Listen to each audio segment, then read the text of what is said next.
Somos una red de profesionales con más de 100 años en Chile. Somos la suma del talento de miles de colaboradores en el mundo.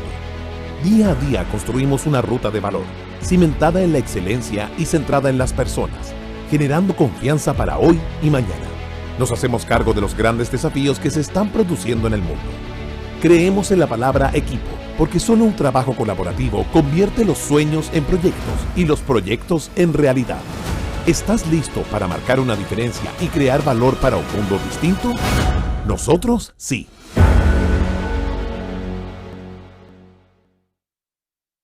A diario nos conectamos a un universo ilimitado de contenidos. Podrías estar haciendo un match, viendo una serie, asistiendo a un encuentro digital del DF Live o leyendo sobre una nueva planta de hidrógeno verde. Como en la vida hay contenido para todo, también lo hay de negocios. DF Digital Premium. Contenidos de negocios para la vida de hoy. Suscríbete ahora y obtén acceso ilimitado a df.cl, DF+, Financial Times y mucho más. Diario Financiero. Las señales hay que leerlas. Muy buenas tardes. Luis Abello les habla. En nombre de PwC y del Diario Financiero les doy la más cordial bienvenida a esta última jornada de nuestra comunidad tributaria, en la cual el día de hoy hemos estructurado la presentación en básicamente dos bloques. El primero relacionado con el tema que veremos en particular, que es precio de transferencia, y para lo cual hemos invitado a Baltasar Marote, director del área de PwC, del área de precio de transferencia, y a María Magdalena, quien es gerente del área también, María Magdalena Valenzuela, quien nos van a estar entregando todos los antecedentes que queremos compartir con ustedes respecto del tema en particular. Posteriormente, al término de la presentación de ambos, junto a Andrea Villalobos haremos una breve exposición de actualidad tributaria, de actualización, mostrando algunos oficios que pueden ser de interés particular respecto de situaciones relacionadas con impuesto al valor agregado, impuesto adicional y uno en particular respecto de operación renta. Quiero invitarlos y pedirles que a las personas que están en forma presencial puedan llenar la encuesta que tienen en su escritorio, el cual sirve de valiosa información para lo que corresponde al desarrollo del próximo año respecto a las actividades que desarrolla el Diario Financiero junto con PwC, y la cual pueden entregar al final. Y obviamente la mejor parte, creo yo, que para todos los que están en forma presencial, al término de esta jornada vamos a poder disfrutar de un cóctel preparado por ambas corporaciones.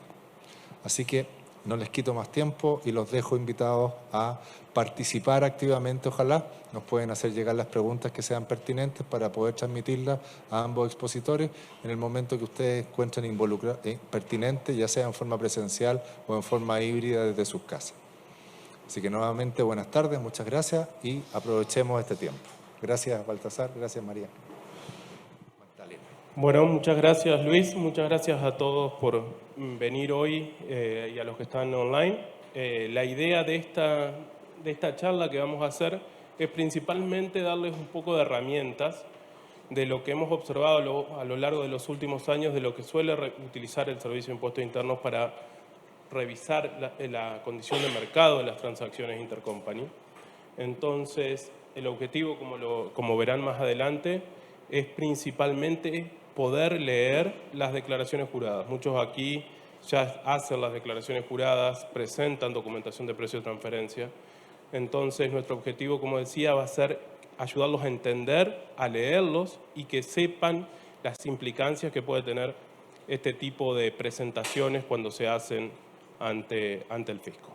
Ahora la voy a dejar a María Magdalena que empiece y luego voy a hacer un análisis un poco de las fiscalizaciones y la información que se ha utilizado y principalmente las mejores prácticas, que creo que eso es lo mejor que podemos dar nosotros como asesores, ayudarlos a prepararse al día de mañana cuando tengan que enfrentarse a una fiscalización.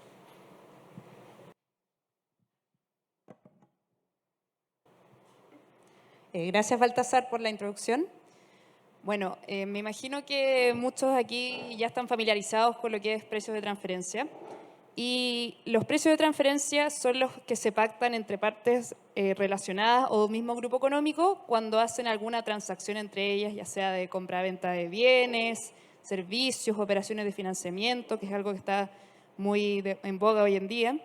Y bueno, todo tipo de transacciones que pueda haber, de aseguradoras, etcétera. Y desde hace mucho tiempo ha habido un esfuerzo internacional importante para llegar a un consenso en la forma en que se tienen que pactar los precios para que no se erosione la base imponible entre los distintos países en los que las compañías operan. Por ejemplo, cobrándole un servicio muy caro o que no esté a valor de mercado a una empresa en Chile, lo que erosiona su base imponible, o cobrando tasas de interés que estén por encima del mercado.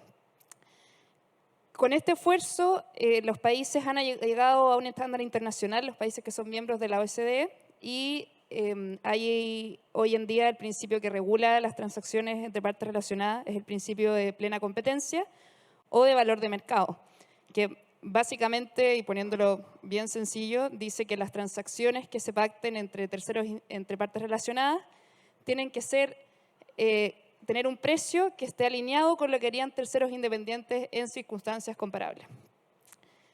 Este principio, que suena muy simple y breve, en la práctica tiene bastantes complejidades a la hora de aplicarlo, y la OCDE tiene las famosas directrices, donde entrega los lineamientos que hay que seguir para fijar los precios entre partes relacionadas. Y es bastante amplio, son como más de 300 hojas, ¿ya?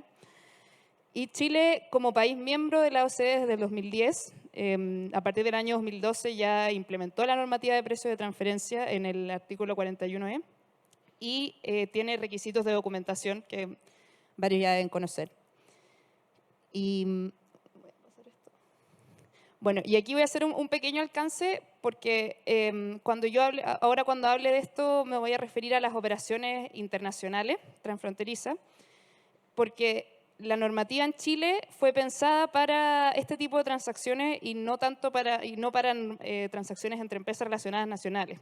Sí hay normas que regulan esto y Baltasar va a profundizar un poco más, pero lo que voy a mostrar ahora, las obligaciones que hay, siempre vamos a estar hablando de operaciones con empresas relacionadas del exterior.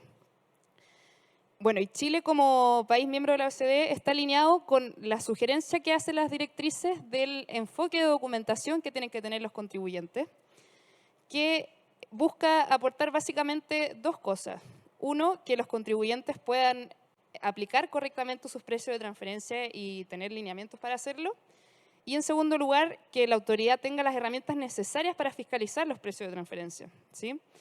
Entonces, en este sentido, establece este enfoque de 3 pilares que habla de un archivo local, que es información específica del contribuyente, un informe maestro, que va a hablarnos del grupo económico al que pertenece la empresa, y finalmente el reporte país por país, que es un enfoque más numérico, que va a entregarle a las autoridades fiscales información de ingresos, impuestos, número de empleados, entre otros. Y el Servicio de Impuestos Internos en Chile se alineó a este enfoque y tenemos 5 obligaciones que son las que están relacionadas con precios de transferencia. Un segundo, se me cansa la mano. Bueno, en primer lugar, tenemos la declaración jurada anual sobre precios de transferencia, la 1907, que esta fue la primera declaración que se creó en el año 2012 y me imagino que ya deben conocerla más que bien. Pero igual voy a comentarles un poco para que entendamos la importancia de esta declaración, ¿sí? Esta tiene que ser presentada por las grandes o medianas empresas que tengan transacciones con empresas relacionadas del exterior o con entidades que sean residentes en regímenes fiscales preferenciales. El servicio ha publicado una lista que hace referencia al artículo 41H, donde se puede ver los territorios que se consideran como regímenes fiscales preferenciales. Y esto es muy importante porque hay veces que, si bien no hay operaciones con empresas del mismo grupo, estas sí se consideran como como transacciones que tienen que estar a valor de mercado. Si la empresa no es grande ni mediana, basta con que tenga operaciones por montos superiores a 500 millones de pesos chilenos con entidades relacionadas o territorios que sean considerados como regímenes fiscales preferenciales. Y esta declaración es un documento que entrega información numérica y, bueno, ciertos caracteres. específicamente piden informar el nombre de la contraparte con la que se hace la transacción, el tipo de transacción, el monto y el análisis de precio de transferencia que se utiliza para analizar la transacción. ¿Ya? Entonces, por ejemplo, si es que hay una compra-venta, una compra de bienes terminados para revender en Chile, por ejemplo, nos pide identificar el monto y si es que se hace un análisis a nivel global, a nivel segmentado o a nivel de precio. ¿Ya? Y eso es como principalmente la sección B. Cuando también informemos financiamiento, nos van a pedir informar la tasa de interés, el plazo del préstamo y también el análisis de esa tasa. Luego tenemos la sección C, que esta también es muy importante, donde nos piden informar la rentabilidad global que obtiene el contribuyente en el ejercicio y la principal actividad a la que se dedica la compañía. ¿Ya? Cuando uno mira el instructivo de la 1907 se ve como que fuera simplemente un llenado informativo, pero esta declaración aporta bastante información al Servicio de Impuestos Internos y es lo que se utiliza como base para fiscalizaciones. O sea, en primer lugar, estamos entregando información de los métodos que usamos para analizar nuestras transacciones. Y hay muchas veces que si no hay un adecuado conocimiento de cómo funcionan estos métodos o de la mejor forma de aplicarlo, se puede estar entregando un análisis que no es el correcto. También se entrega información de los financiamientos, que aquí se pueden ver las características de un financiamiento, por ejemplo, si el plazo, la duración del préstamo, la tasa de interés, y eso puede llevar a distintos esfuerzos de fiscalización. Además tenemos la rentabilidad global de la empresa que les comentaba, que también es una forma de ver si la empresa está operando valores de mercado, porque si es una compañía que tiene constantemente pérdidas, por ejemplo, y tiene muchas transacciones con partes relacionadas, se podría llegar a entender que estas transacciones están erosionando la base imponible y por lo mismo ser una fuente para iniciar un proceso de fiscalización. También aquí hay que informar los ajustes de precios de transferencia, que muchas veces no hay un adecuado conocimiento de la forma más correcta de implementarlos. A veces se forman simplemente notas de crédito o cosas que quizás no es la forma más correcta de implementarlo. Y esto también puede llevar a diferentes preguntas por parte de la autoridad.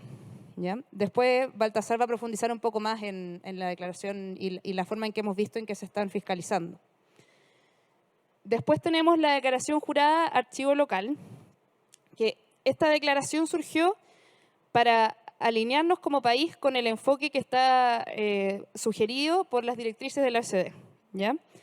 Como ven, la declaración jurada de precio de transferencia entregaba información, pedía información bastante concreta de transacciones, etcétera, pero no otorgaba más información de las estrategias, de cómo se llega a los resultados para decir que la transacción está a valores de mercado, las cláusulas contractuales y una serie de información que es muy relevante en el análisis. ¿Ya? Tampoco, por ejemplo, pedía un análisis funcional, que es el punto base en el análisis de precio de transferencia. Entonces, a partir del año calendario 2020, está la obligación de presentar esta declaración jurada de archivo local. Se limitó un poco el universo de contribuyentes que tienen que presentarla. Aquí solo la presentan los contribuyentes que cumplan 3 requisitos. El primero es que el grupo al que pertenecen presente el reporte país por país. Después que sean grandes empresas y en tercer lugar que tengan transacciones con partes relacionadas por montos superiores a 500 millones de pesos chilenos. De cumplirse estas 3 condiciones, existe la obligación de presentar esta declaración y aquí sí se está aportando un set muy importante de información que me voy a detener después, pero hay que tener mucho ojo en la forma en que se presenta la información. ¿Okay? Después tenemos la declaración 1913 o caracterización tributaria global, que esta declaración no es solamente de precio de transferencia, pero sí tiene muchas preguntas en torno a las operaciones con el extranjero, también ciertos temas de precio de transferencia y de la composición del grupo. En principio, esta declaración se creó para que el Servicio de Impuestos Internos lograra hacer una caracterización de los contribuyentes e identificar temas de riesgo. ¿Ya? Entonces, por ejemplo, aquí parten de la base preguntando, para los que la han visto, si pertenece a un grupo multinacional, cuántas entidades controla y así una serie de preguntas del grupo. Después preguntan temas de ingresos y egresos, qué composición de ingresos con partes relacionadas representa la compañía, qué porcentaje de egresos representan con relacionadas. Y todo esto se utiliza como un punto de partida para caracterizar a los contribuyentes, ¿ya? También hay preguntas sobre instrumentos financieros, sobre quién toma las decisiones, si es Chile o una entidad en el exterior. Se habla también de operaciones con regímenes fiscales preferenciales. Muchas veces pasa que en esta transacción, en esta declaración se dice sí, hay una transacción con un paraíso fiscal, pero después no se presentan las declaraciones juradas de precio de transferencia que deberían hacerse por esta pregunta. Y también hay preguntas sobre organizaciones y sobre posibles esquemas tributarios. Luego tenemos el archivo maestro, la caracterización tributaria global se presenta solo para empresas que sean calificadas como gran empresa o grandes contribuyentes. Y luego tenemos las declaraciones archivo maestro y reporte país por país, que en Chile estas solo se presentan por las compañías que sean casa matriz del grupo económico, ¿ya? Entonces ahí se limitó bastante el universo de contribuyentes. En otros países de Latinoamérica sí se pide que los contribuyentes presenten un informe maestro, aunque no sean la casa matriz, pero no es el caso de Chile. Y también existe una notificación reporte país por país donde se debe informar quién es la entidad que lo presenta. Aquí en Chile no hay una notificación como tal, pero sí en la 1907 hay que decir quién es la entidad que presenta el reporte país por país a nombre del grupo económico, ¿ya? No me voy a detener muy amplio en estas dos para poder avanzar con la declaración archivo local. Esta declaración, como les comentaba, se le aporta bastante información al servicio. Tiene dos partes. Primero, hay un formulario electrónico que, al igual que la 1907, pide informar números y cierta cantidad de caracteres con un archivo plano. Y aquí nos piden informar información de las transacciones que superan los 200 millones de pesos chilenos y el análisis de precio de transferencia con los rangos intercuartiles que se usan para el análisis. Antes, cuando se presentaba la 1907, en ninguna parte se podía ver si la transacción estaba a valores de mercado. Eso ya venía en un proceso de fiscalización. En cambio, en la 1951, en definitiva, se está presentando un análisis que permite ver si es que la transacción cumple con el principio de plena competencia o no. Después tenemos una sección donde se informan los estados financieros de la empresa, los ingresos, los costos, gastos, y se ve detalladamente cómo está compuesto el resultado de la compañía, y eso permite complementar también lo que teníamos en la 1907 del resultado global. Otro punto importante es que se informan los contratos, ¿ya? Que tienen cada transacción y de qué años son, y si es que ha habido algún cambio en estos contratos. Esto es bien importante porque si es que hay alguna transacción que tiene un cambio significativo, se renegocia el precio de transferencia, esto se va a quedar reflejado aquí porque es obligación informarlo, ¿ya? Y aquí también nos piden informar, fui desordenada, pero nos piden informar la estructura organizacional, cuántas áreas tiene la empresa y cuánta cantidad de empleados tiene por cada una de sus áreas, y si es que la empresa participó en algún proceso de reorganización empresarial durante el año, ya sea desde el punto de vista de precio de transferencia, o sea, que haya habido un traslado de funciones, activos o riesgos, o algún proceso empresarial como una fusión, absorción, etc. Y también nos pide informar si la empresa realizó algún acuerdo de precios anticipado, ¿ya? No sé si están familiarizados con el tema, pero los acuerdos de precios anticipados son acuerdos que se hacen entre el contribuyente y el fisco, ¿ya? Pueden ser con el fisco chileno como APA unilateral o puede ser también con el fisco de afuera involucrado como APA bilateral. Y en estos acuerdos lo que se busca es negociar con el Servicio de Impuestos Internos la rentabilidad o el precio de transferencia que va a tener una transacción con empresas relacionadas por un cierto periodo de tiempo, ¿ya? Entonces aquí nos piden informar si es que el contribuyente ha hecho uno de estos. Y luego tenemos, creo que no se me ha ido nada, bueno, también tenemos que entregar si los resultados se reportan a una entidad relacionada al exterior y el país de esa entidad. Y adicionalmente a este formulario, la declaración nos pide entregar vía expediente electrónico una serie de información que queda en poder del servicio. Y aquí es donde ya empieza a ponerse un poco más compleja la cosa porque nos piden entregar prácticamente un estudio de precio de transferencia donde se caracteriza el contribuyente, lo que hace, las funciones que tiene, los activos que involucran sus operaciones y los riesgos. También nos piden entregar el funcional de la contraparte del exterior. ¿Ya? Por ejemplo, si es que estamos hablando de una empresa que recibe servicios de otro país, nos piden indicar qué es lo que realiza esa empresa del exterior, cuántos empleados tiene, cómo apoya en la estrategia del grupo de la compañía chilena, etc. También nos piden entregar los contratos y cada vez que hay una modificación, nos piden entregar el análisis de precio de transferencia, incluyendo los comparables que se hayan usado y la rentabilidad de cada uno de esos comparables. También nos piden entregar los estados financieros y un punto bien importante, la segmentación, ¿ya? Porque muchas veces se entrega al servicio un análisis y se dice, mira, en esta transacción nosotros acordamos ganar un 3% de rentabilidad. En esta instancia hay que demostrar que se están ganando ese 3%. ¿Ya? Entonces ahí se empieza a poner un poco más complejo porque ya la cosa no queda en la teoría, sino en demostrar en la práctica que se están cumpliendo la normativa del principio de mercado. Después tenemos que entregar los contratos. Finalmente, después de subir esto al expediente electrónico, esto queda a disposición del servicio para revisión. Bueno, y eso fue un barrido de todas las obligaciones que hay en materia de precio de transferencia, pero es importante entender que estos formularios se utilizan por el servicio para iniciar procesos de fiscalización, ¿sí? Y aquí nosotros quisimos comentarles un poco de nuestra experiencia en este tipo de fiscalizaciones y queremos partir mostrándoles algunas cifras del Plan de Gestión del Cumplimiento Tributario, esto es de 2023, ya pues todavía no se ha publicado el último. Y aquí vemos que entre el año 2020 y 2022 hubo 150 contribuyentes fiscalizados por riesgos específicos tributarios en préstamos back-to-back, excepción del impuesto adicional y otros esquemas. Y esto tiene con un rendimiento de 180.000 millones de pesos chilenos. ¿Ya?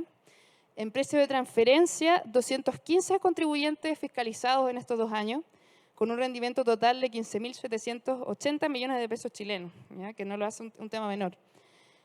Y en base a la declaración jurada 1913 que les comentaba anteriormente, el servicio ha logrado identificar que casi un 32% del PIB está representado por operaciones de ingresos y egresos con empresas relacionadas. Entonces, este tema resulta muy interesante dado que Chile es un país que está muy abierto al comercio exterior, tiene gran cantidad de tratados, entonces este es un segmento muy atractivo de recaudación. En este mismo plan que publica el servicio hay varios segmentos de contribuyentes y hay 2 segmentos muy importantes que definen su plan, que uno es el segmento de contribuyentes multinacionales e internacional y el segundo es el de precio de transferencia, o sea, un segmento específicamente enfocado a esta fiscalización. En materia de operaciones internacionales y multinacionales, se ha hecho, bueno, lo que estaba propuesto a principio de año y que se ha trabajado este año incluía automatizar la disponibilidad de información, porque como sabrán, Chile ha suscrito acuerdos de intercambio de información automático. Quiere decir que Chile puede compartir información con fiscos de afuera y también puede solicitar información a otros fiscos, ¿ya? Entonces están trabajando para hacer un poco más ágil este proceso y efectivamente utilizar estas herramientas. También se está buscando trabajar con universidades y centros de investigación para ir logrando caracterizar mejor a los contribuyentes e identificar ciertos programas ciertos esquemas tributarios. También revisiones de cumplimiento de instituciones financieras que tienen obligación de informar cuentas financieras en el extranjero y continuar con el control de los no declarantes de las declaraciones 1929 y 1946 y los no declarantes del impuesto adicional y el control de riesgo y la capitalización de intereses. ¿Ya? Estos son temas que igual se van repitiendo más o menos en los años, pero es un foco de atención especial del servicio. Y ya en temas de precio de transferencia, aquí nosotros hemos visto que ha habido mucho avance por parte del servicio en la forma en que están fiscalizando. Han ampliado mucho su conocimiento y están utilizando herramientas que nosotros antiguamente no veíamos. Por ejemplo, en fiscalización de tasas de interés, ellos ahora tienen la herramienta de Bloomberg, se manejan en búsqueda de tasas, ajustes de plazo, etcétera. Y son herramientas que están utilizando cada vez más en su ejercicio fiscalizador. Aquí dentro de las propuestas ellos tenían reforzar las capacidades de los funcionarios regionales en temas de precio de transferencia y valoración, también profundizar más en el uso de las herramientas disponibles de formularios. Por ejemplo, la declaración jurada 1951 hasta hace poco no se estaba utilizando para iniciar procesos de fiscalización, sino que solo se estaban quedando con la 1907. Y ahora el servicio está enfocado en ya empezar a utilizar la información que se presentó, ver los contratos, ver procesos de reorganización, etc. Eso tanto para la 1951 como la 1950. Y también, adicionalmente a las obligaciones formales, están buscando usar herramientas externas para su análisis, como les decía Bloomberg, Typic Catalyst para revisión de contratos, los Country by Country Reports que han ido buscando, o sea, que se han ido presentando, y búsqueda también de web scraping, que son otras herramientas que ellos están utilizando. Y también están trabajando en hacer análisis predictivos, obtener información de contribuyentes, ver, por ejemplo, resultados que van viendo en distintas fiscalizaciones. Y también están aumentando la participación en las discusiones internacionales con la OECD sobre enajenación de intangible y precio de transferencia. Y también, bueno, esto dentro del tema internacional, la discusión sobre el Pilar 2 y la forma en que se va a implementar en Chile. Y por último, un tema que ha sido un foco importante del servicio este último tiempo, y bueno, ya nuevamente está incluido en el PGCT 23, pero ya venía de antes, es fomentar que los contribuyentes hagan acuerdos de precios anticipados. De hecho, se ha creado un equipo especial en el servicio para lograr este objetivo y se ha hecho todo un programa de capacitación a los contribuyentes con videos y publicaciones para facilitar el proceso y acercarlo a los contribuyentes, porque hoy en día todavía es un tema que no es tan conocido o no se ha visto tanto para los contribuyentes.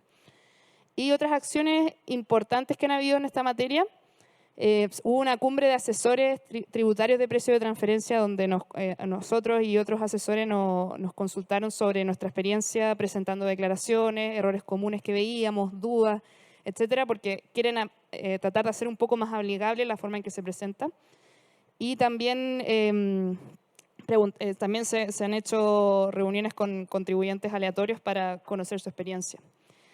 Después se han emitido varias instrucciones y normas relacionadas a precio de transferencia para que sea más fácil el cumplimiento tributario.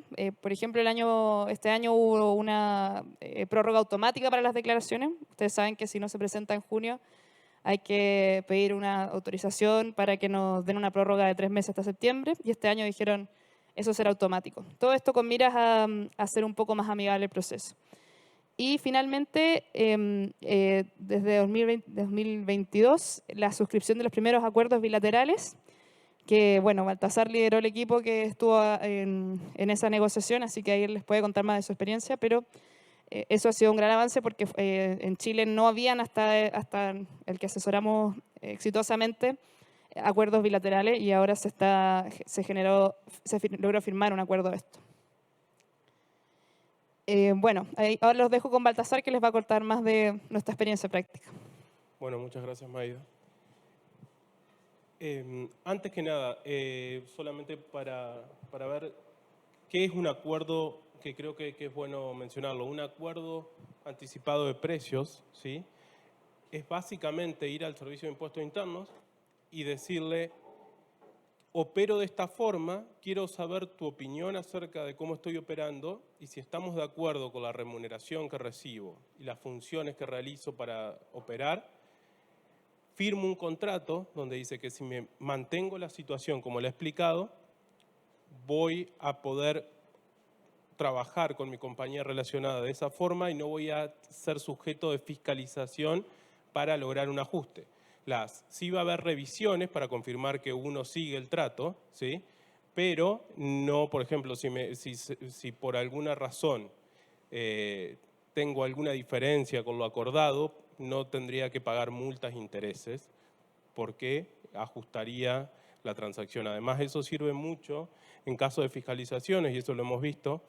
Un acuerdo anticipado de precios permite encontrar un punto de acuerdo y muchas veces lo que se firma sirve para cerrar fiscalizaciones de años anteriores. Entonces es una herramienta muy útil que en Chile no se venía usando mucho, y a decir verdad en Latinoamérica, salvo México, no se venía utilizando porque uno siempre tiene el temor de decir voy a ir a mostrar las cartas al servicio antes de que nos sentemos a jugar, digamos, ¿no? Pero el punto aquí es buscar seguridad, ¿sí? Y cuando uno está muy seguro del análisis de precio de transferencia que ha realizado, de la documentación de soporte que posee, eso no sería un problema, ¿sí? Y es por esto que hay un equipo nuevo en el servicio que está trabajando para lograr mayores acuerdos con los contribuyentes, y lo que se hizo también fue tratar de separarlo del equipo de fiscalización. Antes era el mismo el que te fiscalizaba que el que tú ibas a llevarle una petición de acuerdo anticipado de precio. Entonces era una situación un poco incómoda. Es el mismo que me está diciendo que estoy haciendo las cosas mal o tiene ciertos criterios distintos a los míos, para luego decirle quiero acordar con lo mismo que tú me estás criticando, digamos. No tenía tanto sentido técnico. Esto se cambió y es algo que se hace en todos los países de igual forma y permite tener un poco más de confianza acerca de qué efectos puede tener una presentación no aceptada, porque siempre puede ser que una presentación de acuerdo anticipado no sea aceptada por el servicio o por el contribuyente. Bien, en lo que son las fiscalizaciones, nosotros en precio de transferencia siempre hablamos de las fiscalizaciones de transacciones cross-border, transacciones internacionales. Y muchas veces nos olvidamos de algo que es sumamente importante, y nosotros lo estamos viendo hace ya unos 2 o 3 años, hemos tratado de levantar este punto, que son las operaciones entre partes relacionadas locales. ¿Y por qué es esto importante? Bueno, básicamente, dado que no tenemos hoy en día una norma para transacciones locales como sí lo tiene Perú o lo tiene México, muchos grupos económicos han descuidado en partes todas las transacciones a nivel local porque dicen, bueno, en realidad tengo la nómina en una compañía, por ejemplo, y para que pueda operar otra compañía, técnicamente le presta servicios de soporte, servicios administrativos, pero esos servicios nunca se facturan, ¿sí? Esos servicios nunca tienen un margen, o por ejemplo, un caso más extremo, una compañía de mi grupo en Chile recibe un financiamiento que es para lograr o realizar un proyecto en el país y traslada ese dinero aguas abajo y no cobra un spread o cobra la misma tasa de interés. En el peor de los casos no cobra interés. Eso es algo que un tercero independiente nunca haría. Digamos, si voy a asumir el riesgo frente al acreedor, voy a querer recibir una compensación. El punto en precio de transferencia es que para verlo de la forma más conservadora es siempre verlo desde la forma egoísta. Es decir, yo cuando opero en precio de transferencia siempre tengo que pensar que ese root, ese tax ID, está buscando su máximo beneficio, ¿sí? Por eso digo egoísta. Entonces, al buscar el máximo beneficio, siempre voy a querer obtener una remuneración por toda función que realice, por todo riesgo que asuma o por todo activo que yo utilice para operar, ¿sí? Ese es el punto principal. Bueno, eso lo tenemos súper visto en lo que son operaciones cross-border o internacionales, pero lo hemos dejado de lado en las operaciones locales. ¿Qué hemos observado a lo largo de los últimos años? Que el servicio utiliza el herramental de precio de transferencia, como dijo María Magdalena, somos miembros de la OCDE desde el 2010, ¿sí? Eso significa que las directrices de la OCDE sirven como punto de partida de análisis cuando no tengamos un herramental claro, preciso de cómo analizar una transacción. Entonces, en esos casos donde se están mirando transacciones a nivel local, ¿sí? Las directrices de la OCDE, que tienen la misma metodología que usamos en precio de transferencia, se vuelven un punto de interés para revisar la condición de mercado.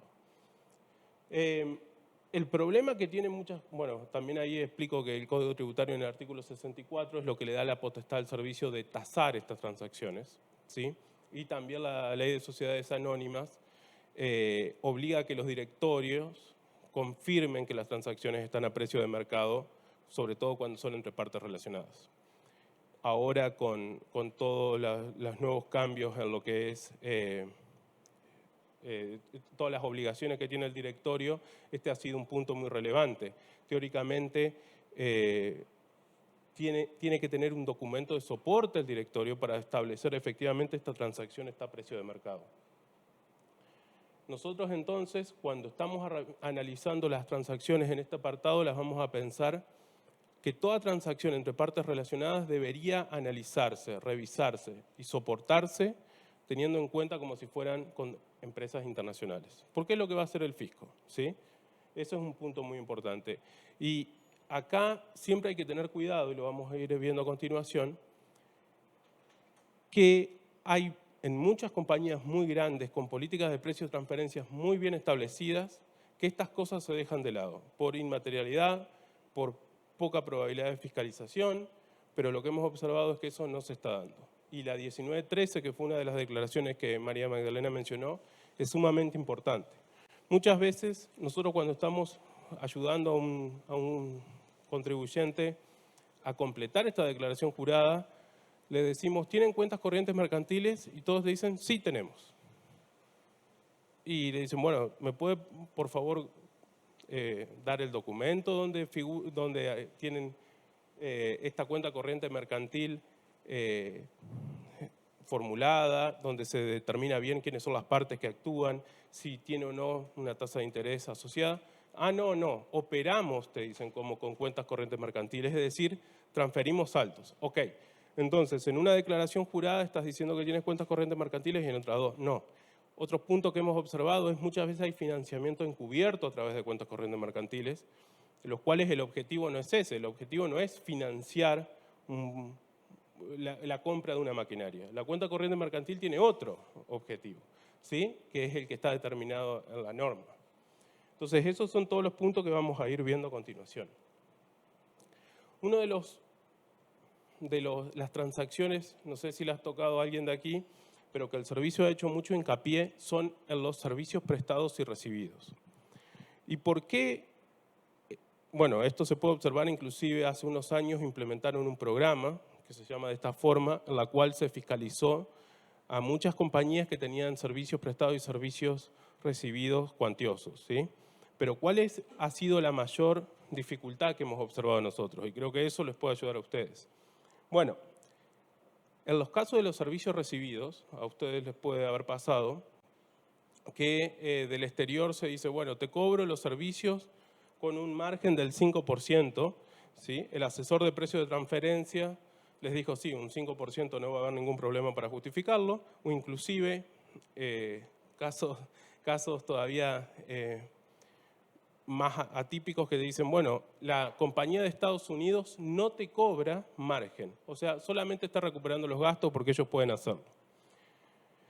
¿Qué ha pasado? Cuando el Servicio de Impuesto Interno empieza a solicitar esta información, lo primero que dice, ok, tú declaraste en la declaración jurada un margen teórico, ¿sí?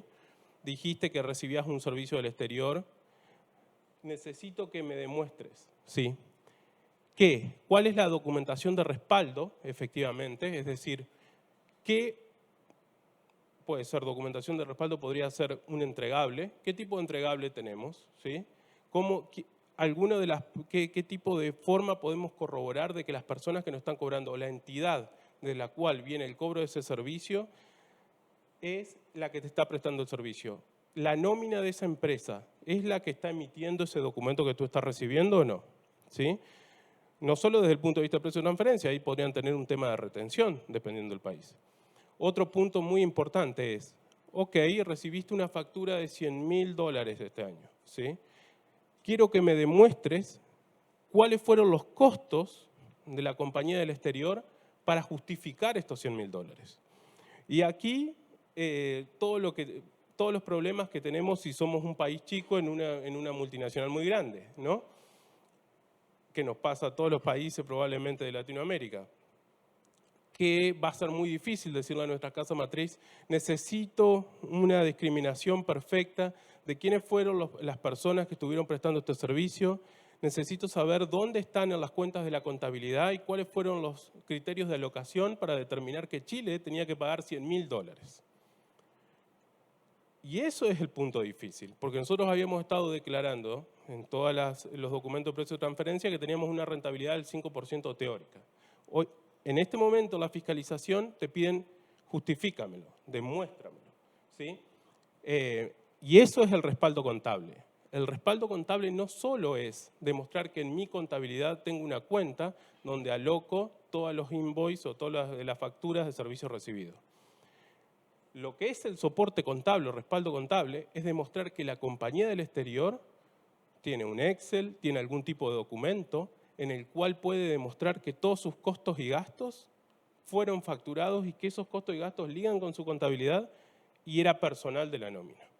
Ahí se pone un poco más difícil, ¿sí? Después, otra cosa que ha estado tratando de revisar el servicio es la duplicidad de los cobros. ¿Y cómo se podría dar un caso de duplicidad? Un caso de duplicidad, el más simple es, no sé si han visto que, por ejemplo, en la 1951, que hoy en día no se está usando tanto para fiscalizaciones, pero es una herramienta que tiene el servicio, se exponen cuáles son las gerencias de la compañía y cuántos empleados tiene, ¿sí? Si tú tienes una gerencia de recursos humanos, ¿sí? Y esa gerencia de recursos humanos tiene 50 empleados, y cuando te preguntan de qué son los servicios que recibes, no, son de recursos humanos. ¿Y qué hace esta gerencia del exterior que te cobra por esos recursos humanos cuando tú tienes 50 personas que lo están haciendo? Entonces, esos son los puntos que hay que tener cuidado. Y esos son los puntos que demuestran que puede haber o no duplicidad. ¿Cómo se puede tratar de solucionar esto? Bueno, simple. Nosotros tenemos en Chile, ¿sí?, los típicos estudios de precio de transferencia, que la verdad, en la mayoría de los casos, es solo un ítem de todo lo que tenemos que hacer. Nos falta todo lo otro de documentación. Y ahí nosotros podemos utilizar de referencia, por ejemplo, a Perú. No sé si habían escuchado, en Perú tienen algo que se llama test de beneficio, ¿sí?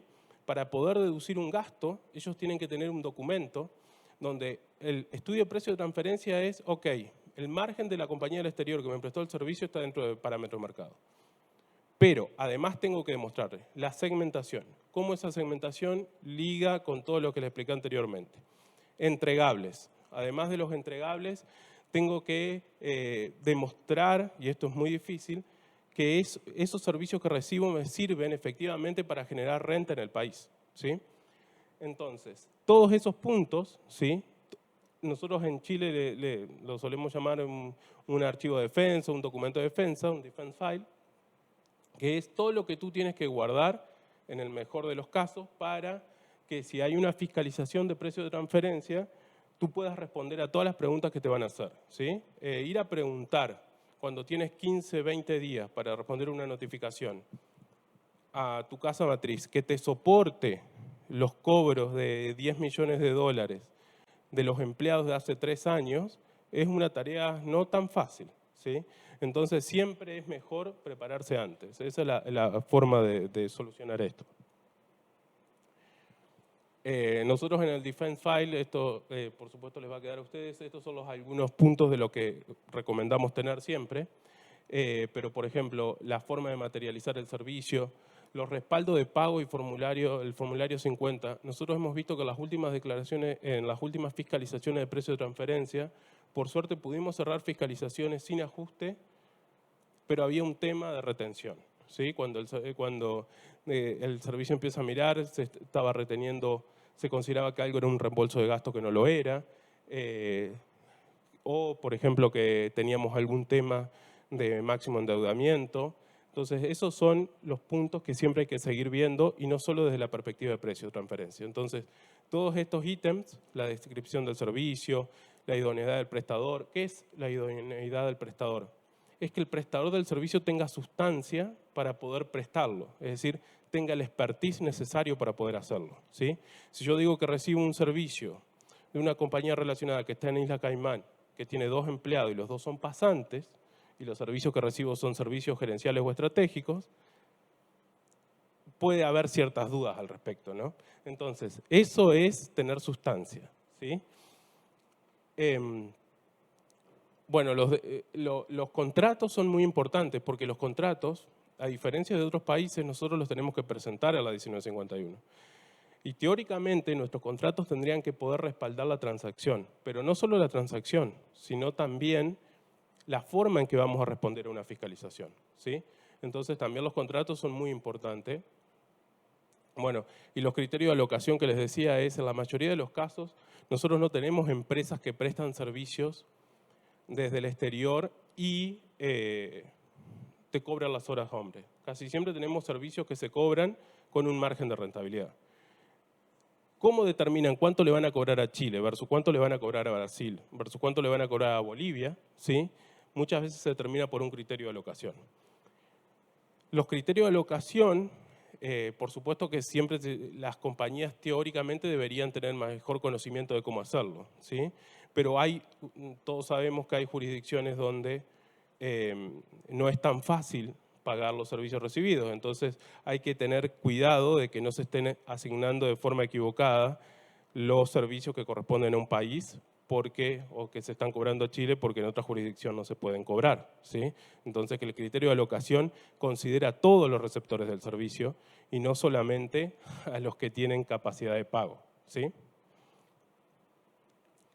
Las operaciones de financiamiento, este es otro punto que ha sido muy revisado por el fisco y, siendo honesto, es el punto donde probablemente ha tenido mejores resultados en las tareas de fiscalización. ¿Y por qué es esto? Bueno, básicamente la autoridad fiscal primero revisó o empezó a auditar, por lo que pudimos observar empíricamente, préstamos y operaciones de financiamiento cuando había una tasa superior al 5%, ¿sí? Esto no lo tenemos escrito, pero es algo que pudimos observar en dólares, ¿no? El punto aquí, y esto también se aplica para las transacciones locales, es el criterio que ha determinado el servicio para analizar las transacciones de préstamo. Standard & Poor's, ¿sí?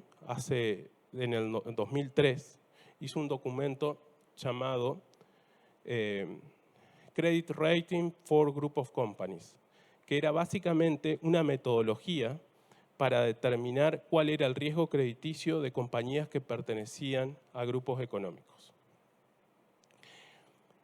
¿Qué significa eso? Bueno, que se asumía que las empresas que pertenecían a grupos económicos multinacionales iban a tener cierto apoyo implícito de su grupo a la hora de recibir financiamiento, ¿ok? ¿Cuál es la otra alternativa? La otra alternativa es algo que en finanzas llamamos stand-alone analysis, o es decir, ver a la empresa o al RUT que pide el préstamo como un individuo separado del grupo económico. Cuando uno ve a un individuo de forma separada y no tiene el apoyo de su matriz, muchas veces, a menos que seas una empresa pujante dentro del grupo, vas a tener un riesgo crediticio peor que lo que tiene la casa matriz, que es grande y está diversificada en distintos países. Si tú, cuando determinas cuál es tu riesgo crediticio y empiezas a buscar potenciales comparables, siguiendo por ejemplo la tabla de Amodarán, ustedes saben que hay distintos tipos de calificación crediticia para decir qué tan riesgoso sos, ¿sí? Si tú estás en una situación donde tu casa matriz es AAA, es decir, es cero riesgo, y tú, dado por tu situación actual y utilizando alguno de las herramientas tecnológicas que existen hoy en día, te determinan que tu perfil crediticio es de B, ¿sí? Van a buscar bonos comparables con esa calificación crediticia. Por supuesto, si vos tenés bonos comparables con una calificación crediticia baja, tu tasa de interés puede estar en torno al 8, 10%, 9%. Pero si miraba cuánto se endeudaba mi casa matriz, ¿sí? Mi casa matriz se endeudaba el 4% o al 3%. Esto es un problema porque si se sigue la metodología de considerarte parte de un grupo económico, Cuando nosotros vemos ese paper determina distinto tipo de compañías, ¿sí? Cuando eres core, es decir, eres súper importante para tu grupo económico, lo que determina este enfoque es que tu credit rating debería ser igual al de tu casa matriz. Y cuando eres altamente estratégica o highly strategic, ¿sí? Tienes que tener la misma calificación del grupo económico menos un notch. Es decir, en el ejemplo que yo les había dado de AAA, sería AA+.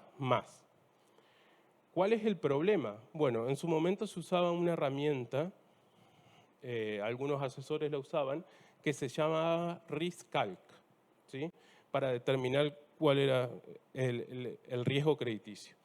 Esa herramienta desconocía el hecho de que eras parte de un grupo económico. Entonces, cuando se ponían datos financieros de la información de la compañía, es decir, del balance, determinaba tal vez que la compañía era W. Fíjense toda la diferencia de riesgo crediticios entre, si era highly strategic, ¿sí? Entre AA+ y W. Eso, cuando tú buscas comparables, hay una diferencia enorme de tasas de interés, entre 2 y 3 puntos, mínimo. Eso significa que tienes un análisis hecho por un asesor, donde dependiendo del enfoque, se decía que tú tenías que pagar una tasa de interés del 10%. Pero el fisco, cuando sí usa el enfoque que nosotros estamos determinando aquí, la tasa de interés hubiera sido el 6%. Y esto es básicamente evidencia empírica, ¿sí? Aquí uno puede discutir y decir, no, estoy más de acuerdo con el approach de standalone, considero que el grupo nunca me hubiera financiado en una casa extrema y te mueves dentro de esta curva, ¿sí? Pero como todo en precio de transferencia, y por eso muchos no somos contadores, sino en mi caso soy economista, hay espacio para las interpretaciones, ¿sí? Lo cual es a veces bueno y a otras veces no tanto, ¿sí? Entonces, el punto aquí, ¿sí? Es que ese tipo de ajustes, estamos hablando de 2 o 3 puntos, es un ajuste importante en materia de precio de transferencia porque los ajustes de precio de transferencia, a diferencia de otros países, se deben pagar. Es decir, no puedo tomar pérdidas de años anteriores en Chile. Entonces, estamos hablando de pagar un ajuste muy grande, inclusive en casos, y esto es poco frecuente, tal vez no lo habían escuchado, el fisco tiene la posición, que lo hemos discutido, de que intereses devengados pero no pagados son sujetos de precio de transferencia, ajuste de precio de transferencia. Es decir, yo devengué intereses con mi parte relacionada al exterior, ¿sí? Nunca los pagué porque no tuve dinero para pagarlo, pero devengué una tasa del 10%, ¿sí? El fisco me dice, no, la tasa debería haber sido del 7%. Bueno, esos 3 puntos me hacen un ajuste de precio de transferencia y voy a terminar pagando el ajuste antes que el interés, de una forma. La parte buena es que me están dando el visto bueno para ese 10% una vez pagado el interés. ¿Cuál sería el riesgo adicional que podría tener? Que esto el fisco todavía, bueno, espero que no estén escuchando, no lo ha estado revisando tanto, es si el nivel de deuda es de mercado o no. Porque muchas veces, dado un nivel de deuda, muchas veces las compañías están sobreendeudadas y tienen una tasa de interés alta, y la tasa de interés alta se justifica, bueno, nadie me hubiera prestado un peso más y por eso tengo una tasa de interés alta. Eso no es una buena estrategia de defensa, porque ahí lo que te podrían decir es, tu nivel de deuda no es de mercado, es peor aún. Esto debería haber sido capital, ¿sí? Entonces, el punto aquí, y lo que quiero dejar bien claro, es que como un approach en precio de transferencia, es decir, uso el de arriba, uso el de abajo, que tal vez ustedes tienen este tipo de transacciones, te afecta los resultados y cómo te puede poner en una situación bastante compleja ante el Servicio de Impuesto Interno. Eso en las transacciones locales también se ve.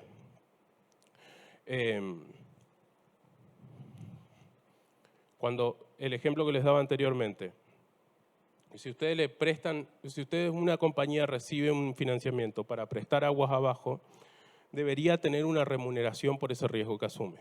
Es decir, debería tener un spread, ¿sí? Un cobro por estar actuando de intermediario. Y ese spread debería ser de mercado. Y ese spread debería ir de la mano con el riesgo crediticio del grupo. ¿Sí? Voy a...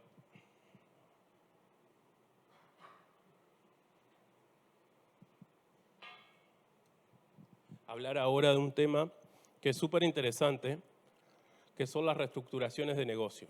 ¿Sí? En Chile no tenemos tanta experiencia en el fisco que quiera... Uy, no cunde el pánico. Que quiera, que haya revisado este tipo de transacciones, pero sí tenemos algunos casos testigos que son muy interesantes. Y sí se dio la verdad que el primer encuentro con este tipo de análisis se nos ha dado en caso de APAs bilaterales que hemos querido implementar. ¿Sí? Una reestructuración de negocio, que muchas veces, ustedes no sé si han visto la declaración jurada 1907, ahí ponemos si hubo o no hubo. ¿Sí? Según nuestra norma es la salida al exterior de funciones, activos y riesgos susceptibles de generar renta en Chile. ¿Qué significa esto? Bueno, significa mucho más de lo que queremos que signifique. Por ejemplo, si ustedes hoy en día deciden que no, esos 50 personas de recursos humanos que nos estaban dando el problema de la duplicidad de los servicios, decimos, bueno, chao. Y ahora recibimos servicio de una compañía del exterior, ahí ¿qué estamos dejando de tener? Estamos dejando de tener una función. Y esa función fue trasladada al exterior. Y si fue trasladada al exterior, probablemente van a tener una remuneración de mercado por ello. Entonces, nosotros, ¿qué pasó? Bueno, salió al exterior una función que generaba renta, porque ahora vamos a tener un gasto, ¿sí? Por los servicios prestados.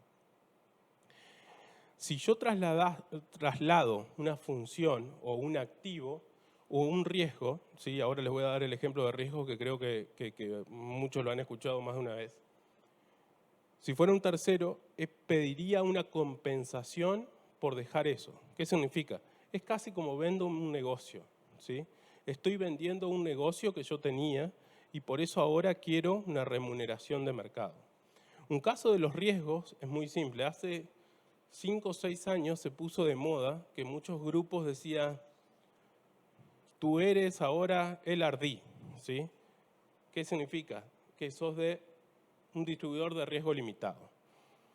¿Y cuál era el objetivo de eso? Bueno, que básicamente te voy a ayudar a la época de vacas flacas, ¿sí? Y en la época de vacas gordas, me estoy volviendo bíblico, en la época de vacas gordas tú vas a tener que pagar, ¿sí?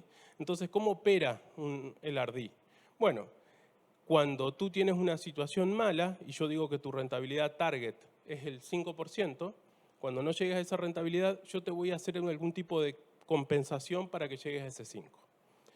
Pero cuando tengas una rentabilidad alta, tú vas a tener que pagar servicios o lo que fuera que tienes que pagar para llegar a ese valor. Por supuesto, todo tiene que estar a precio de mercado, ¿no? El problema es que obviamente, ¿cuál le va a interesar más a los fiscos? En los casos en que ¿cuál nos convertimos en el Ardí? Cuando son empresas que ganaban mucho en el país y ahora dicen, bueno, en épocas de vacas flacas te voy a ayudar. Y tú miras los últimos 10 años y ganaste todos los años un 15%, ¿no? Entonces es una ayuda un poco que hay que verla con mucha buena cara, ¿sí? Entonces, ese tipo de cambio de la compañía es básicamente una reestructuración porque estoy cediendo un riesgo. El riesgo de ganar menos de 5 no lo tengo más, ¿sí? Pero ¿eso qué significa? Que tampoco tengo más el flujo futuro de fondos de ganar más de 5, ¿sí? Y eso te ayuda a entender cómo podría ser el servicio de impuesto interno o un IRS de otro país, cómo podría ser para ajustar esto o para calcular un potencial ajuste. Básicamente lo que haría es, claro, tú dejaste de ganar un 10% todos los años de acá a la perpetuidad, lo traigo a valor actual, con finanzas, digamos, con una WACC, y eso es un ejemplo de cuánto es lo que tú deberías haber pedido por haber aceptado desprenderte de este riesgo que te generaba esta renta. Entonces, ese tipo de cosas, ¿sí?, que uno, por supuesto, ve la parte buena, dice, bueno, es una cosa menos en que preocuparme, que no voy a ganar nunca menos de 5, sí tiene un problema y una contingencia, que es qué pasa cuando empíricamente yo tengo resultados más altos. Si tengo resultados más bajos, por supuesto que, si bien están saliendo riesgos del país, esos riesgos no están generando renta, entonces no tenemos un problema. Pero si tú ganas más, sí lo tenemos. Me di cuenta que estoy hablando mucho. Voy a acelerar el paso. Bueno, para hablar rápidamente de esto. Las reestructuraciones nosotros siempre tenemos que verlas de esta forma, de entender cuál es la situación de la compañía. Por eso es bastante difícil. Nosotros muchas veces las reestructuraciones de negocio no tenemos una compañía que haya hecho lo mismo, que tenga información pública. Entonces no es como que vamos a tener comparables. Tenemos que analizarlo nosotros mismos. ¿Estaríamos dispuestos a ceder esto por lo que me están dando sin recibir una compensación por ello? Nuevamente, el criterio egoísta, ¿sí? Y aquí es muy importante la rentabilidad histórica, la rentabilidad potencial, ¿sí? Voy a ceder los derechos sobre una mina de litio, ¿sí? Bueno, pero estoy en el periodo de prefactibilidad. ¿Cuánto sale la mina? No es lo mismo cuando venga el resultado de que hay muchísimo litio de que de antes, digamos, la rentabilidad potencial. Y otro punto es la existencia de intangibles, que este es muy importante. Hay esfuerzos que hacen las compañías locales en el desarrollo de intangibles, ¿sí? Y que a veces por cuestiones de grupo se deciden trasladar del país, ¿sí? Ahí hay que ver cuál fue el esfuerzo que se hizo para la creación de los mismos. Bueno, esto para finalizar rápidamente. ¿Qué nos ayuda a reconocer los problemas de precio de transferencia, tanto locales como del exterior? El reporte país por país, que fue lo que dijo María Magdalena, que nos da información. Bueno, ahora vamos a hablar un poquito de Pilar 2, pero el objetivo de Pilar 2, no sé si habían visto, existe una forma de hacer un safe harbor, o es un análisis preliminar bastante simple, mirando la información del Country by Country Report, del reporte país por país. ¿Y por qué es esto? Porque te da información de los impuestos pagados, la cantidad de personas, sustancia, la cantidad de impuestos que se están devengando y las ventas en cada jurisdicción, ¿sí? Por país. Después, las cuentas corrientes mercantiles que sean utilizadas por otra finalidad, lo que les dije. Estoy usando una cuenta corriente mercantil para hacer un financiamiento. Los préstamos sin tasa de interés o préstamos que bajo aguas abajo, perdón la redundancia, préstamos que bajo a una subsidiaria que está debajo mío con la misma tasa de interés que me cobran a mí cuando estoy asumiendo un riesgo. Falta de documentación de que efectivamente recibí un servicio. ¿Cuál fue también todos los soportes contables de los servicios que recibí? Los ejercicios consecutivos con pérdidas son muy importantes. Por supuesto que la sección C de la declaración jurada 1907 es probablemente la declaración que más fiscalizaciones ha abierto. Y es decir, cuando tú muestras, y el fisco en todas las fiscalizaciones te hace un cuadro y te muestra cuál es la rentabilidad histórica de esta compañía, ¿sí? Y eso lo puedes ver en la declaración jurada 1907 de precio de transferencia. Y la forma de solucionarlo básicamente es siendo buenos alumnos, usando las mejores prácticas y pidiéndonos ayuda a nosotros, por supuesto, que son teniendo políticas de precio de transferencia claras, pero no solo claras, sino que todos la entiendan, porque muchas veces ustedes la entienden. Acá nadie de comercial nos va a estar escuchando, eso no tengo duda al respecto, pero muchas veces las políticas de precio de transferencia no sirven si el comercial no sabe cómo tiene que operar, ¿sí?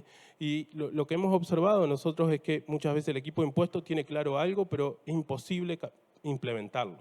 Y el trabajo nuestro y de ustedes cuando haces una política es que todos entiendan por qué lo hacemos, ¿sí?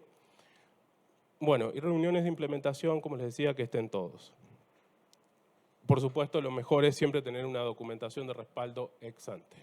Pilar 2, Maida, si querés, contá un poquito y yo termino. Bueno, sí, el Pilar 2 es un tema...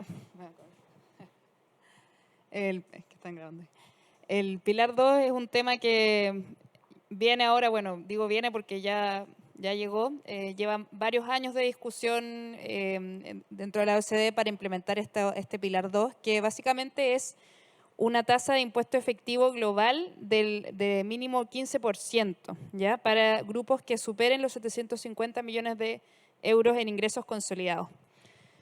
Hasta hace poco estaba en discusión, había muchos borradores, los países daban su opinión, etcétera, etcétera, pero ya está encaminado y ya se está implementando en varios países de la Unión Europea.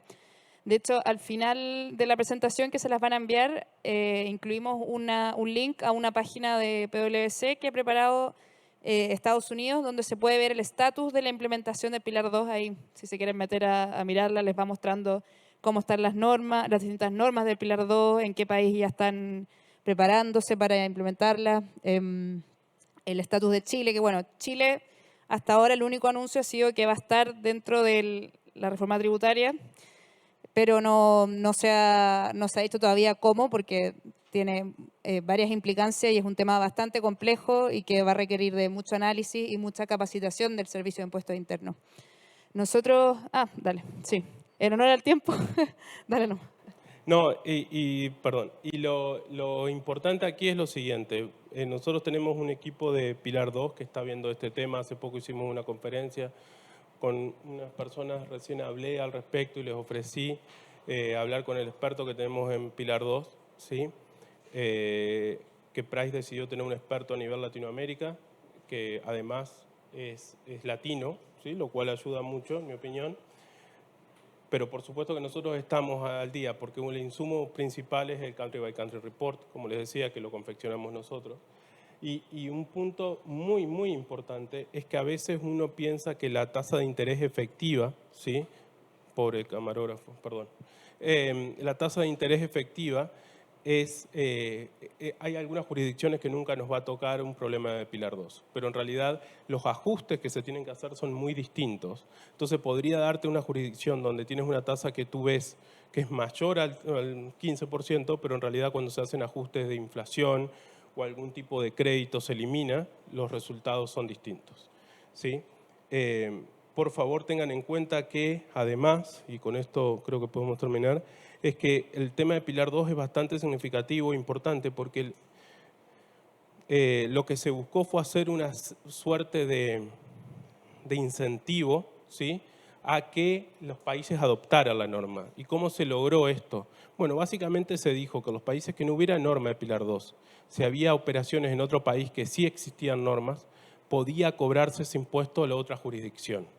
En el caso extremo, podría haber una compañía relacionada nuestra en Perú, aunque la casa matriz esté en Chile, ¿sí?, que sea subsidiaria, ¿sí? Y si Perú, por ejemplo, implementara primero normas de Pilar 2, podría exigir el impuesto del 15% el otro país. Esto ha tenido muchos problemas, sobre todo en Estados Unidos, que ya se ha hecho hasta intentos por frenar el Pilar 2 por esta misma causa. Entonces, creo que es algo súper importante y, como siempre, estamos dispuestos a ayudarlos.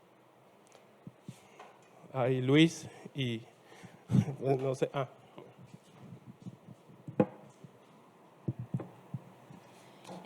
Gracias, Baltasar y María Magdalena por la presentación. La verdad es que el área de precio de transferencia a nosotros es de gran ayuda porque trabajamos en conjunto. Nosotros somos compliance, determinamos la renta líquida, presentamos nuestra determinación al servicio, pero cuando vemos algún tema, ahí Baltasar con su equipo nos presta ayuda. Bueno, finalmente vamos a hablar sobre algunas jurisprudencias que han aparecido en la página del servicio y vamos a partir con algunas que corresponden al impuesto al valor agregado. Pero antes de eso, me gustaría comenzar mencionando que hay temas que se van a tener que analizar o aplicar a contar de enero del 2024. No están acá, pero se las voy a mencionar. Primero que nada, es la retención de las boletas de honorarios. Recuerden que a contar de enero del 2024, esta tasa se ve incrementada, ¿no es cierto?, en un 13,75. Otro tema que nos ha dado algunos dolores de cabeza es que el Servicio de Impuestos Internos en la consulta integral de IVA ha indicado ciertas observaciones por contribuyentes de difícil fiscalización y está cuestionando el IVA crédito fiscal que se está recuperando por esos contribuyentes, ¿ya? Mencionar que en la página del servicio, lo voy a incluir en esta presentación porque creo que es importante, el Servicio de Impuestos Internos cada 6 meses publica una lista de contribuyentes que están calificados como de difícil fiscalización y a estos contribuyentes, en vez de recibirles una factura, tenemos que retener el IVA.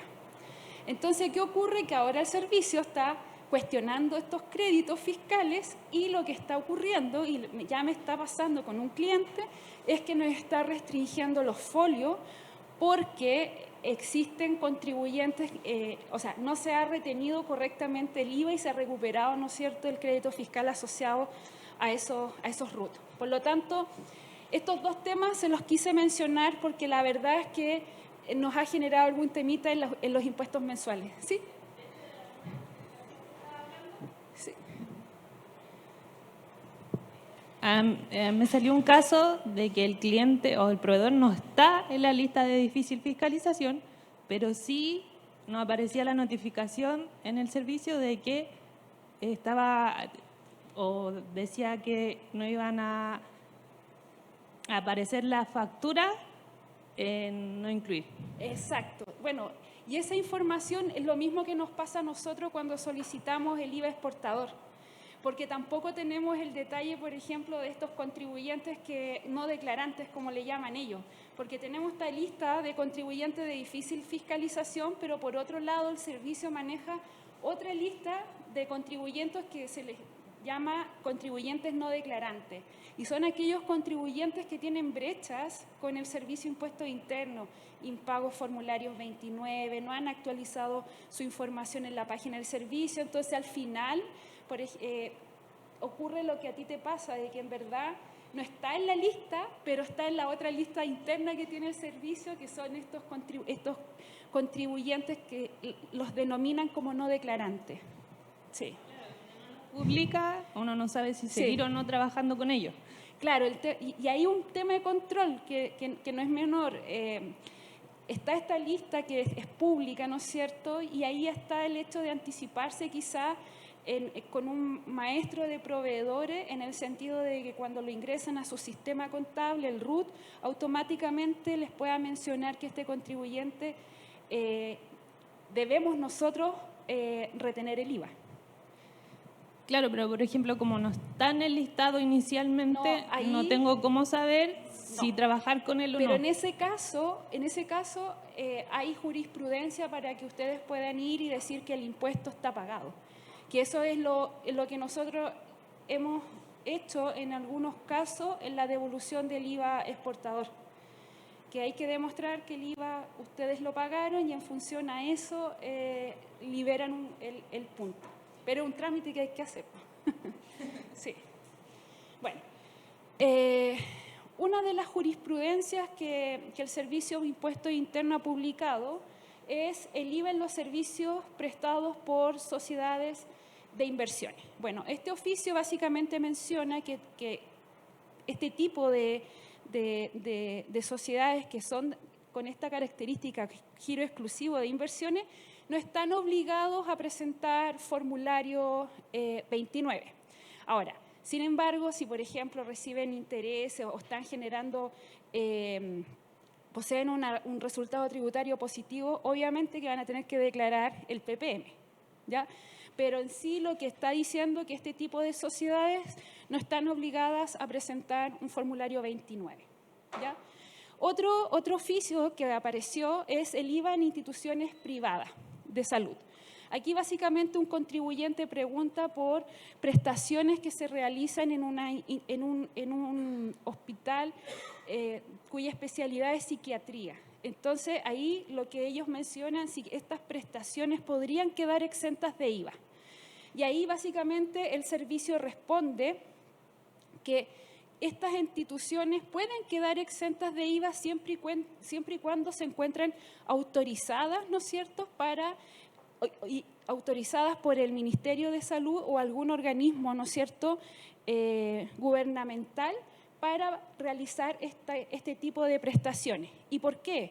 Porque la exención dice de que en verdad no va a aplicar IVA para todas aquellas prestaciones que puedan estar efectuadas por una institución pública o por un similar.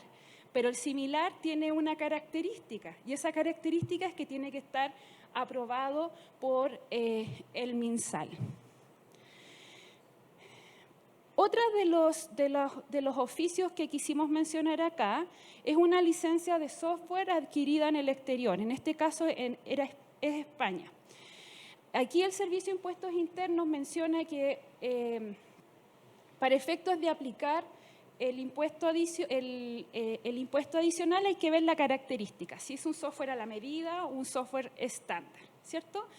El software estándar puede ser no calificado, o sea, podría ser calificado como exento de impuesto adicional siempre y cuando no sea comercializable, ¿no es cierto?, dentro acá en Chile.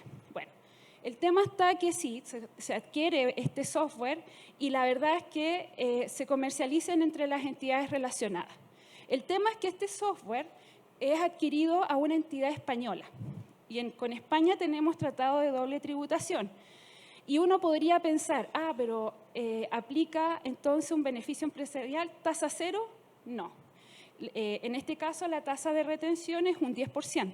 Por lo tanto, lo que menciona acá es que como se aplica el impuesto adicional, ¿ya?, no estás obligado a pagar el IVA, ¿ya?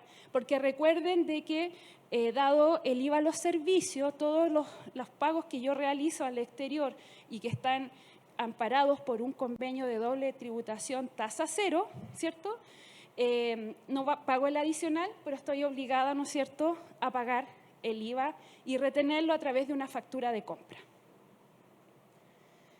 Luego tenemos algunas jurisprudencias que hablan de impuestos indirectos.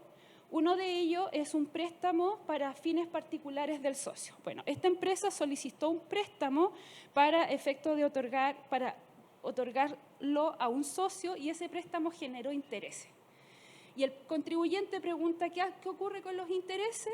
Y claramente, como es para el dueño, los intereses no son deducibles como gasto. Por otro lado, hay otro oficio que habla sobre agotar prudencialmente los medios de cobro. Y aquí hace énfasis este oficio básicamente en castigos que son antes de la aplicación de la nueva ley, en donde acá sí yo tengo que mencionar o cumplir los requisitos, ¿no es cierto?, de agotar prudencialmente los medios de cobro de acuerdo al monto, ¿no es cierto?, del castigo que voy a realizar. Y por último, tenemos el cálculo de la tasa variable de PPM, que aquí yo también tenía duda y que lo aclaró este oficio, es que un contribuyente hace la siguiente pregunta. ¿Qué ocurre cuando determino la tasa de PPM y existen periodos en donde no existe ingreso y por lo tanto no pagué PPM? ¿Cómo determino la tasa promedio? Tomo la sumatoria de las tasas, ¿no es cierto?, de todo el año sin incluir los meses donde no pagué PPM, o tengo que sumar toda la tasa de enero a diciembre, incluyendo el periodo en donde no pagué PPM porque no tenía ingreso. Yo tenía la duda porque pensaba que podría ser por los periodos en que efectivamente pagué PPM, pero no. Este oficio viene a reforzar el criterio de que el promedio es por los 12 meses, incluidos los periodos en donde no existe, ¿no es cierto?, PPM porque no hubo ingreso, ¿ya? Eso básicamente, bueno, les quise mencionar lo indicado por el tema del IVA, porque realmente me está generando un problema por el tema de los contribuyentes que son de difícil fiscalización. Y eso sería nuestra participación de hoy día, agradecerles y bueno, los dejo con Luis. Bueno, agradecer a Andrea, quien constantemente nos ha apoyado durante varios años en las presentaciones de la comunidad tributaria. Adicionalmente también quiero agradecer a María Magdalena y a Baltasar, quienes el día de hoy nos conversaron respecto de impuestos, precio de transferencia y la normativa de precio de transferencia. Y la verdad es que hicieron mención a un punto no menor que dice relación con esta aplicación de una normativa nueva que viene, que es Pilar 2, que si bien se hizo una breve reseña de lo que lo que se refiere, sin duda, como bien decía Baltasar, es un tema que el próximo año debería analizarse un poco mayor detalle. Existe jurisprudencia o tratamiento respecto a la normativa europea, pero aquí en Chile estamos recién partiendo y sin duda cabe la pena que nos involucremos en saber a qué se refiere y cómo se debería aplicar. Durante este año hicimos 4 presentaciones, partimos hace algún tiempo respecto de la aplicación y el análisis de patrimonio tributario, posteriormente vimos fusiones, nos metimos en lo que decía relación con royalty minero, la aplicación de la nueva reforma que fue aprobada y que es aplicable respecto de las operaciones que ya se están realizando y su impacto en los estados financieros. El día de hoy hemos terminado con la aplicación de precios de transferencia. Adicionalmente hemos realizado 4 cápsulas tributarias en las cuales abarcamos desde aplicación de IVA en los servicios a principio de año, operación renta a principio de año. Terminamos en este último periodo con la aplicación de impuestos personales y remuneraciones con un especialista que fue Gonzalo Soto, que estoy seguro que ustedes recibieron. Y la próxima semana estamos enviando la última cápsula tributaria que es respecto de las 5 que dijimos al inicio del año que íbamos a aplicar. Pero en forma adicional, a partir de este mes van a recibir todas las personas que pertenecen a la comunidad tributaria un newsletter relacionado con jurisprudencia específica respecto de impuestos indirectos y más específico respecto de impuestos de valor agregado. Andrea ha creado el área de impuestos, de la aplicación de IVA, que está bastante robotizado. Cada vez somos más prescindibles las personas, seres humanos, cada vez hay más robots, pero dentro de eso también estamos creando un newsletter que ya fue creado y que va a ser mensualmente distribuido para efecto que ustedes tengan este tipo de actualización relacionada con impuestos de valor agregado, impuestos adicionales en forma específica y que lo van a estar recibiendo mensualmente. Por lo tanto, junto con agradecer la presencia física presencial, lo cual a mí me agrada mucho, y también las personas que están online, quisiera despedirme en nombre de todos los participantes durante este año, relatores como Cristian Delgado, Natalia Núñez, Fabián Jofré y otros tantos, en los cuales fuimos tratando de abrir el abanico de expositores, lo cual permitiera tener una mayor cantidad de capacidad de poder entregar conocimiento. Por lo tanto, junto con agradecerles su participación, espero que tengamos un excelente término de año y espero poderlos ver en un próximo año venidero respecto de esta comunidad tributaria. Así que les agradezco mucho, muchas gracias y muchas gracias también a los expositores. Buenas noches.